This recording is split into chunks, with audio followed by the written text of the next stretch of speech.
Good morning to all of you. Welcome to Legal Matters by Sai Babu Sunkar. దీనిలో మంచి law point case. ఒక ముద్దాయి జైల్లో ఉంటే అతను తన ప్రాపర్టీని వేరే వాళ్ళకి ఎవరికైనా రాయదలుచుకుంటే రిజిస్ట్రేషన్ ఎట్లా చేయాలి? ముద్దాయి జైల్లో ఉన్నాడు, బయటికి రాలేడు, కానీ ప్రాపర్టీ అర్జెంటుగా కూతురు పేరుతో కొడుకు పేరుతో అంటే లోన్ వ్యవహారం ఇది అనగా దానికోసం రిలింక్విష్మెంట్ స్కీమ్స్ చాలా ఉంటే చేయాలి, అవసరం వచ్చింది. మరి అవసరం వచ్చినప్పుడు ఏం చేయాలి? This is very very crucial point. ఎందుకంటే ముద్దాయేమో జైల్లో ఉన్నాడు. మామూలుగా అయితే రిజిస్ట్రేషన్ ఆఫీస్కి వెళ్తారు, గవ్వ చేస్తారు, ఆన్లైన్లో కూడా చేస్తారు. ఇలాంటి ఫెసిలిటీ ఏమైనా ఉన్నదా అనేటువంటి దాని మీద మంచి కేసులా వచ్చింది. This has come before the Kerala high court. Justice Viju Abraham in the case of Sulochana versus State of Kerala, writ petition civil number 3752 by 2024 on 11/3/2024 held that as per section 38 the sub-registrar should go to the jail and execute the deed. చూసారా, ఇది అసలు యాక్చువల్గా చాలామందికి తెలియదు.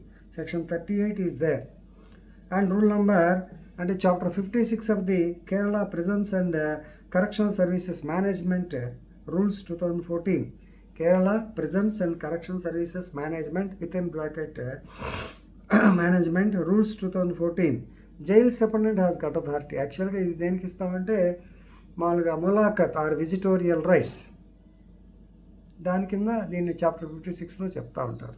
Right, what ever it is. Now మనోడు Sulochana's husband, his name is Sudesh, This Sudesh was involved in a crime. He was lodged in some jail near Thrissur or some place. He was arrested and kept in some jail. ఇది వడకంచేరి అనే ఏరియాలో వీళ్ళకి property ఉన్నది. భార్యకి అతను ఏంటంటే he wanted to relinquish his property in the name of his wife.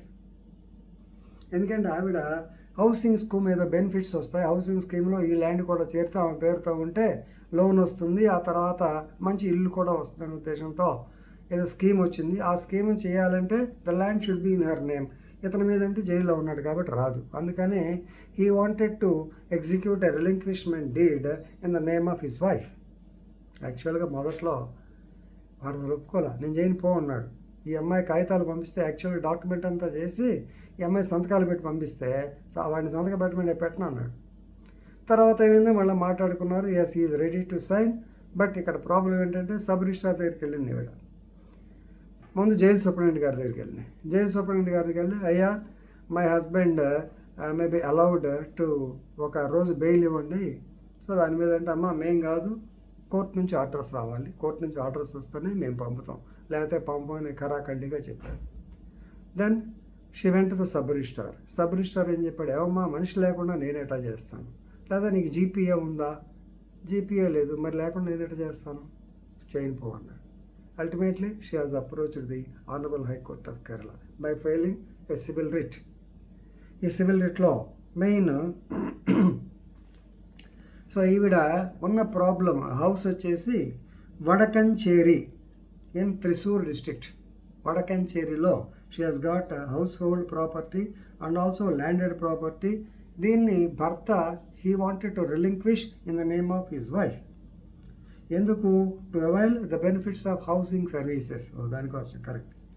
Now ఇప్పుడు ఏం చేయాలి? దెన్ జైలు సూపరింటెండెంట్ గారు ఏమంటాడు, కోర్టు నుంచి ఏదైనా ఆర్డర్ వస్తే నేను పంపిస్తాను. సబ్ రిజిస్ట్రార్ ఏమంటాడు, ఆయన లేకుండా నేను రిజిస్టర్ చేయను, ల్యాండ్ లాక్. ఇప్పుడు ఏం చేయాలి? లీగల్లీ లాక్డ్ ఉండాలి. So when she approached the honourable high court of Kerala, honourable justice Viju Abraham, he has gone through thoroughly section 38 of the Registration Act 1908.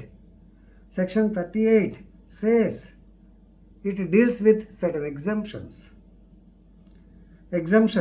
to certain person from personal appearance. మీకు సిపిసిలో చెప్పాగా, if a person is not able to attend the court due to physical disability, ఇక్కడ కూడా due to physical disability. Second point, due to his imprisonment, జైల్లో ఉన్న ఈ రకరకాల కారణాల్లో ఉంటే the sub registrar has to go to the place and register the deed. The sub registrar another ఉంటాడు, can send a commission and execute the deed. ఇన్ని అధికారాలు ఉన్నాయి అక్కడ. మనిషి రాలేదు కాబట్టి నేను చేయను అంటానికి లేదు. ముసలోడు కదలలేడు, అలాంటప్పుడు ఖచ్చితంగా సబ్ రిజిస్ట్రార్ అక్కడికి వెళ్ళచ్చు. ఇప్పుడు మీకు తెలిసే ఉంటుంది, మ్యారేజెస్లో కూడా రిజిస్ట్రేషన్ ఆఫ్ మ్యారేజెస్లో sub registrar if is invited he has to come to the place and get it registered. Marriage జరిగిన చోట సెరమనీ రిజిస్టర్ చేయాలి.